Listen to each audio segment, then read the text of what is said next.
JCB कहां की है? इंग्लैंड की। मैंने उनको पीछे लगाकर सीएनजी पर जेसीबी बनाया, अभी हाइड्रोजन पे बनाया। तो उन्होंने कहा कि आपके आग्रह से जेसीबी बना, हमारा बहुत फायदा हुआ।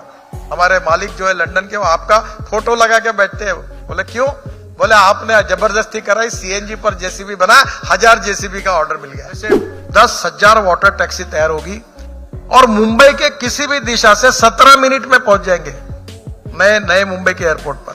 No traffic jam, no pollution. जो सफेद रंग के सुअर है वो मोटे बनते हैं और उनका मांस वहां खाते हैं, और यहाँ आदिवासी मैल न्यूट्रिशन से और कुपोषण से मर रहे हैं। अभी मैंने यहाँ के पोर्ट को बहुत डेवलप किया है, योजना भी तैयार की, और वाटर टैक्सी में बैठकर लोग एयरपोर्ट से उतरेंगे, वहां से रोपवे से पोर्ट जाएंगे, पोर्ट में अपना सामान लेकर एयर बोट में बैठेंगे और होटल में जाएंगे और एयरपोर्ट तक जा सकेंगे। कोई कठिन नहीं है।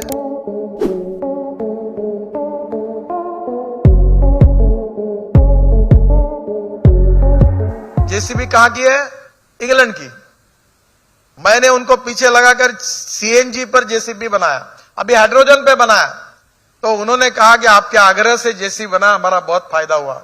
हमारे मालिक जो है लंदन के, वो आपका फोटो लगा के बैठते हैं। बोले क्यों? बोले आपने जबरदस्ती कराई, सीएनजी पर जेसीबी बना, 1000 जेसीबी का ऑर्डर मिल गया। और इसलिए हमने जो टेक्नोलॉजी के आधार पर इनोवेशन की, उससे एक्सपोर्ट बढ़ेगा, इंपोर्ट को कम होगा, नए रोजगार निर्माण होंगे, सरकार को रेवेन्यू मिलेगा, रेवेन्यू ज्यादा मिलेगा तो सोशल सेक्टर में पैसा खर्चा होगा। हंगेरी में है, मैं चेकोस्लोवाकिया गया था, पूरे पुतले उखाड़ उखाड़ कर रखे बाजू में। अब लोग बोलते, कम्युनिस्ट बोलते तो चिढ़ जाते हैं। जो रशिया से लगकर जो यूरोपियन राष्ट्र थे, जो कम्युनिस्ट बने थे, उनने कम्युनिज्म को छोड़ दिया, समाजवाद खत्म हो गया। और कांग्रेस की आर्थिक नीति के साथ 60 साल अवसर बनने के बाद भी गरीबी दूर न हुई, न रोजगार निर्माण हुआ, न देश का विकास हुआ।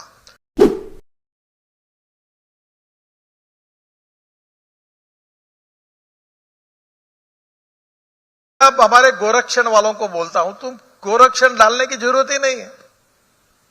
आप अगर ये वहां जैसे गोट फार्म होता है, वैसे काउ फार्म खोलिए, super speciality hospital for cow, और 2 लीटर के गाय को अगर आप नेपियर ग्रास अच्छा लगाकर उसको साइलोज में डालते तो साल भर ग्रीन घास मिलता है। और अभी हमने हमारे यहां तैयार किया है कि जो कॉर्न है, सोयाबीन की केक है, कम पैसे में ज्यादातर प्रोटीन किसमें है? देखो कितना दुर्भाग्य है देश में। हमारे देश में सोयाबीन तैयार होता है, उसमें 49% प्रोटीन है, और पूरा सोयाबीन की केक हम एक्सपोर्ट करते हैं south east Asia, Indonesia, Malaysia और चाइना। क्योंकि 49% प्रोटीन वाली जो डेप है वो जाकर जो सफेद रंग के सुअर है वो मोटे बनते हैं और उनका मांस वहां खाते हैं, और यहां आदिवासी मैल न्यूट्रिशन से और कुपोषण से मर रहे हैं। तो ये सोयाबीन के इसका भाव है 55 रुपए किलो, जिसमें 49% प्रोटीन है। और अभी कुछ ऐसे, अभी मुंबई में एक ने ये सोयाबीन के केक से एक सेव बनाई है, इतनी अच्छी और टेस्टी है। तो मैं हमारे फूड एंड टेक्नोलॉजी को ये कहा कि भाई आप सोयाबीन की केक के फूड आइटम तैयार करिए जिसमें 49% प्रोटीन है, और उसके लड्डू और उसकी सेव और उसकी पपड़ी अगर ये आदिवासी अगर खाएंगे तो क्यों आत्महत्या करेंगे?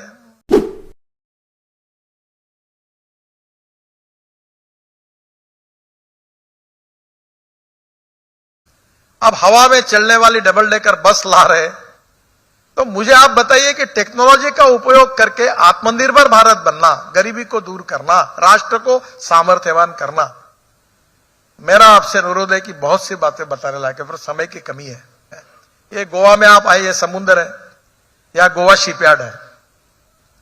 मैं जब शिपिंग मंत्री था तो मेरी एक कल्पना थी कि नया एयरपोर्ट बना है मोआ में, तो मैंने कहा कि ये मोपा एयरपोर्ट में, तो आप एक करिए कि लोग रोड से जाने के बजाय वाटर टैक्सी से होटल में जाएंगे।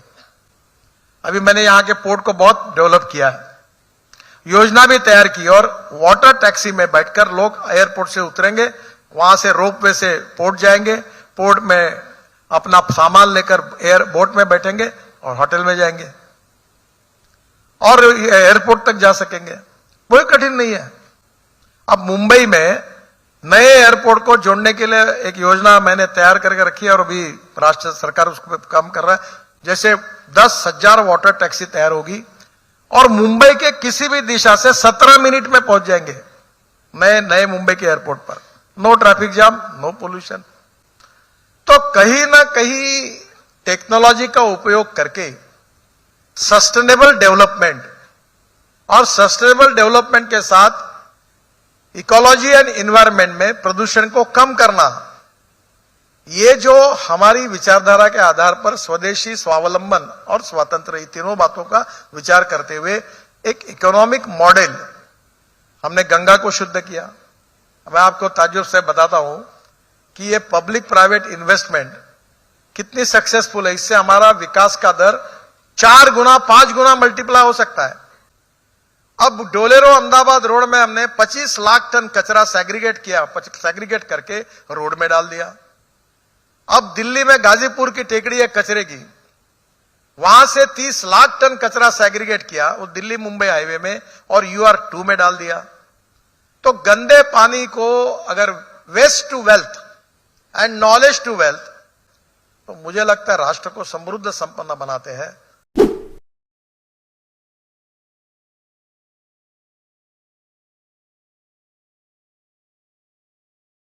अभी दिन वो दूर नहीं है, 200 किलो का ड्रोन मैंने हिमाचल में शुरू करा है कि जो ऊपर में एप्पल होते हैं तो यहां नीचे से दवाइयां और ये बाकी सब बातें ऊपर भेजो ड्रोन से और ऊपर से एप्पल नीचे लाओ, पैक करो। कॉस्ट कम, लॉजिस्टिक कॉस्ट कम होती है। आपको 50 साल के फ्यूचरिस्टिक विजन को टेक्नोलॉजी का उपयोग कैसा करना, टेक्नोलॉजी को डेवलप कैसे करना। जैसे लिथियम आयन बैटरी है, हमारे देश में नहीं होती। अभी कॉस्ट क्या है? $150 पर किलोवाट पर आवर। अब आगे 115। अब हमने एल्यूमिनियम एयर टेक्नोलॉजी ढूंढी, सोडियम आयन टेक्नोलॉजी ढूंढी, जिंक आयन टेक्नोलॉजी ढूंढी। अब नेचुरली मैं बताता हूं, मेरा विश्वास है 2 साल के अंदर पेट्रोल गाड़ी और डीजल गाड़ी, ट्रक और बस की कीमत इलेक्ट्रिक के बराबर होगी।